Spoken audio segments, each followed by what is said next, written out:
চাকরি পরীক্ষায় সর্বাধিক আসা একটি অঙ্ক হলো টাকায় 3টি করে লেবু কিনে টাকায় 2টি করে বিক্রি করলে শতকরা কত টাকা লাভ হবে।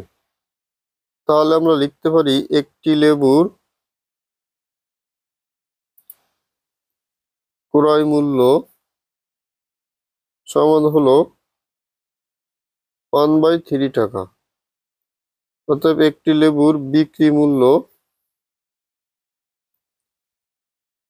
½ টাকা। অতএব লাভ সমান বিক্রয় মূল্য মাইনাস ক্রয় মূল্য। এটা বিয়োগ করলে হবে হলো 6 লসাগু, তাহলে 3 - 2 সমান 1/6 টাকা। অতএব 1/3 টাকায় লাভ হয় 1/6 টাকা। অতএব 1 টাকায় লাভ হবে 1/6 গুণ 3। অতএব 100 টাকায় লাভ হবে গুণ 100। এখানে 3 আর 6 কাটলে হলো 2, 2 রে 100 দিয়ে কাটলে হবে 50। অতএব লাভ হবে 50%। এটাই অ্যান্সার। 100 টাকায় 10টি ডিম কিনে 100 টাকায় 8টি ডিম বিক্রয় করলে শতকরা লাভ কত হবে। অতএব 10টি ডিমের ক্রয় মূল্য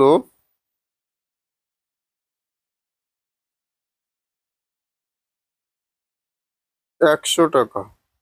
একটি ডিমের ক্রয় মূল্য হবে 100/10 সমান 10 টাকা।